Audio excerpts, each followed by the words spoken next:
Assalamualaikum warahmatullahi wabarakatuh. Assalamualaikum warahmatullahi wabarakatuh. Allahumma sholli ala Sayyidina Muhammad wa ala ali Sayyidina Muhammad. Assalamualaikum. Buya, ada titipan pertanyaan yang ditanyakan i'tikaf, nazar i'tikaf di masjid. Dia berangkat dari rumah, niatnya saya niat nazar i'tikaf di masjid selama di masjid. Setelah sampai di masjid dia mengucapkan saya niat melaksanakan nazar i'tikaf di masjid selama di masjid. Dalam masuk membaca doa Allahumma iftah li abwaaba rahmatik. Nah, setelah itu membaca lagi saya niat melaksanakan nazar i'tikaf di masjid. Apakah itu betul atau tidak? Mohon penjelasan. Satu lagi, yang sholat di Mekah itu ada jaraknya sekitar 1 kilo lebih lah. Ada yang di jalan, ada yang di depan hotel. Apakah itu pahalanya sama dengan yang di masjid mendapatkan 100.000? Itu saja. Terima kasih Buya. Assalamualaikum warahmatullahi wabarakatuh. Assalamualaikum warahmatullahi wabarakatuh. Yang pertama, apa tadi? Nazar. I'tikaf adalah sunnah.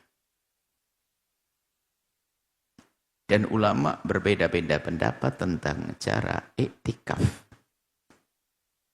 Sebagian madhab, seperti madhab Malik, madhab Abu Hanifah, ini perbedaan syarat i'tikaf. Ada sebagian ulama yang mensyaratkan kalau i'tikaf itu baru dianggap benar kalau diiringi puasa dan tidak kurang dari sehari semalam. Jadi kalau orang nazar i'tikaf harus begitu. Harus menyempurnakan dengan puasa dan nginep sehari semalam.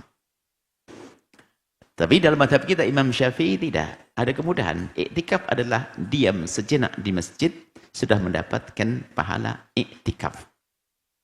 Karena tentunya dalilnya adalah waktu Nabi menyebut i'tikaf tidak menentukan waktunya. Hanya yang dilakukan Nabi, kebetulan sesaat Nabi berhari-hari, saat sehari semalam dan seterusnya. Nah, selagi i'tikaf sunnah, semua amalan sunnah tidak akan berubah menjadi wajib kecuali dinazarkan. Lalu orang yang bikin nazar i'tikaf di masjid, maka harus dipenuhi. Kalau tidak dipenuhi, dosa dia. Maka masuk ke masjid, dia memenuhi nazarnya. Hanya tambahannya, kalau Anda nazar di sebuah masjid, kalau Anda tentukan masjidnya, Anda boleh bayar di masjid manapun, selain nazar di Masjid Nabawi, sama Masjidil Haram, sama Masjidil Aqsa. Kalau Anda nazar i'tikaf di Masjidil Haram, nggak bisa kecuali Anda bayar di Masjidil Haram. Kalau Anda nazar di Masjid Nabawi, tidak boleh Anda lakukan, Anda bayar kecuali Masjid Nabawi dan Masjidil Haram. Karena Masjidil Haram lebih tinggi. Kalau Anda lebih tinggi, boleh. Kalau Anda nazar di Masjidil Aqsa, tidak boleh Anda penuhi kecuali Anda pergi ke Masjidil Aqsa. Atau boleh diganti Masjid Nabawi karena lebih tinggi, 5 menjadi 1000, atau di Masjidil Haram. Tapi kalau Anda mau nazar di Masjid Ampel yang ada di Surabaya, Anda boleh laksanakan di Masjid Umar yang ada di Cirebon. Karena sama, semua masjid selain 3 masjid itu semuanya sama, tidak ada beda. Nah, untuk memenuhi nazar, boleh Anda masuk masjid langsung, ya Allah, aku memenuhi nazarku, selesai. Bahkan kalau sudah nazarnya sudah diucapkan, yang penting masuknya sudah niat i'tikaf, sudah terpenuhi nazarnya. Biar tidak usah ngomong aku benar. Misalnya begini, ya Allah, saya mau nazar untuk i'tikaf di masjid itu. Selama aku tinggal di situ. Anda masuk langsung, aku niat i'tikaf, sudah sah. Dan i'tikaf Anda jatuh ke nazarnya. Atau Anda pengen pastikan biar mantap hatinya, ya Allah, aku sekarang i'tikaf untuk memenuhi nazar saya. Nah, dan ada pun urusan menjadikan nazar ini bisa baik, bisa tidak. Sebab nazar itu kebiasaannya orang pelit. Sedekah pakai nazar dulu, nanti kalau anak saya lulus, saya mau sedekah. Ngapain sedekah nunggu anak lulus? Hari ini saja. Sehingga nazar itu adalah kebiasaan orang pelit. Nazar kebiasaan orang pelit. Dikatakan begitu. Nanti kalau anak saya sembuh, saya akan sedekah. Ya ngapain nanti, sekarang aja.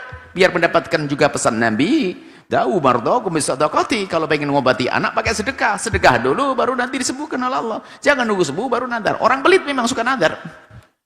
Nah, itu. Yang nadar orang pelit. Suka pelit. Cuman kadang nadar untuk ngikat. Karena kita kalau tidak nadar, kita menjadi semakin pelit, semakin parah. Nah, termasuk untuk ini biasanya untuk dibahas oleh para ulama. Selagi Anda sudah punya kebiasaan masuk masjid, alangkah indahnya jika i'tikaf Anda di masjid Anda jadikan wajib, biar pahalanya lebih gede. Sebab disepakati pahala wajib itu lebih gede daripada pahala sunnah, kecuali beberapa hal. Pahala wajib lebih bagus dari ada pahala sunnah. Sama-sama. Pahala wajib melampaui pahala sunnah, kecuali beberapa hal. Mendahului salam adalah sunnah, menjawabnya mendahului salam adalah sunnah, menjawabnya adalah wajib. Ternyata pahala yang sunnah lebih utama. Ini contoh. Tapi secara umum wajib itu pahalanya lebih gede daripada sunnah. Lah kalau Anda itikaf di Masjid Umar, lillahi ta'ala, itikaf saja dapat pahala. Tapi kalau itikaf wajib menjadi gede pahalanya. Sehingga ulama sebagian mengajari kalau mau masuk masjid, nadartul itikaf. Aku nadar itikaf mau masuk masjid. Setelah masuk masjid Anda punya nadar, setelah itu itikaf. Niat. Ya itu sebetulnya ulama mengingatkan agar Anda tidak lupa niat. Sebab yang jadi masalah kita ini adalah niat. Mohon maaf, kayaknya yang di masjid itu ada yang nggak niat juga itu. Nah, karena lupa, betul ya? Coba ngangguk saja. Karena sudah terlanjur asik, khusyuk, ngadiri pengajian, lupa. Bahwasanya saya belum niat itikaf, nggak dapat pahala Anda. Pahala nongkrong. Nggak ada pahalanya nongkrong, dok. Tapi kalau Anda niat itikaf, nah ini yang di masjid pun, mohon maaf. Yang menjadi masalah kita sering lupa. Duduk masjid berjam-jam, nongkrong enggak. Padahal kalau kita niatkan i'tikaf dapat pahala. Seperti itu. Sah. Cukup Anda masuk niat, saya niat nazar i'tikaf mau di masjid itu. Selama aku tinggal di situ. Anda masuk niat i'tikaf sudah memenuhi nazar. Anda sudah selesai. Baik, yang kedua apa tadi? Sholat di Mekah, Bu ya. Oh, sholat. Oh, gini. Yang tentunya paling utama dan utama adalah Mekah yang asri. Kemudian Mekah Tausik. Masjidil Haram yang sudah dilebarkan itu. Disitulah keutamaannya yang sesuai dengan yang membangun, kemudian dilanjutkan pembangunnya, berarti kan diniatkan itu satu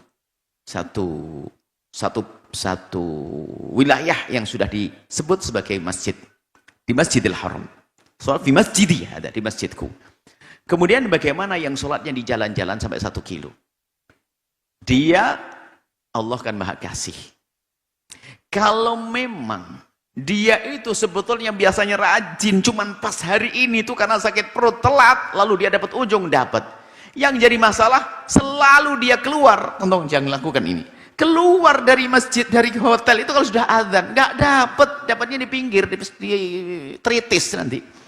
Lah kalau hobinya begitu ya, wong dia pemalas dapat hadiah apa?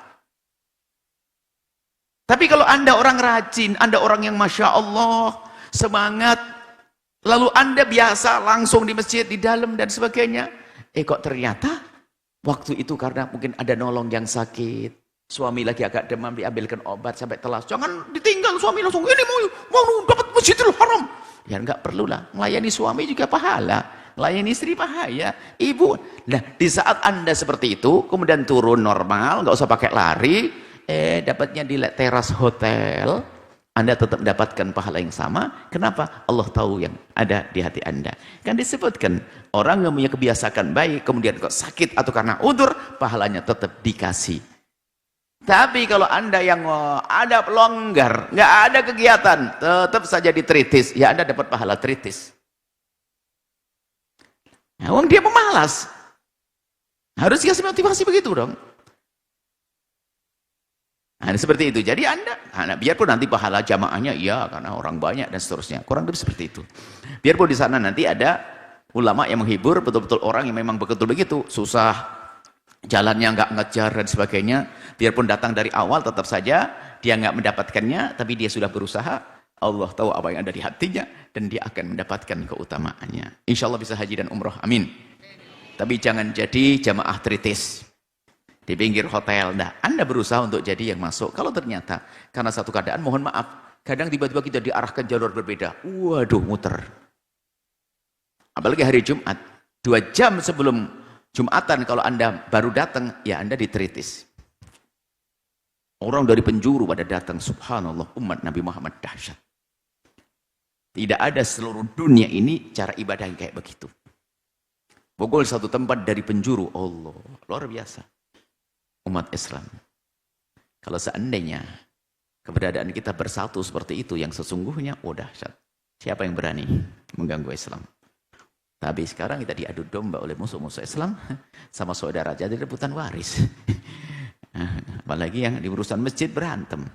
Pondok nggak jelas misalnya, kemudian jadi pejabat juga akan kacau semuanya. Semoga Allah menjaga kita semuanya. Wallahu a'lam bishawab. Setelah Anda menyaksikan video ini, jangan lupa berselawat kepada baginda Nabi Muhammad sallallahu alaihi wa alihi wa sahbihi wasallam.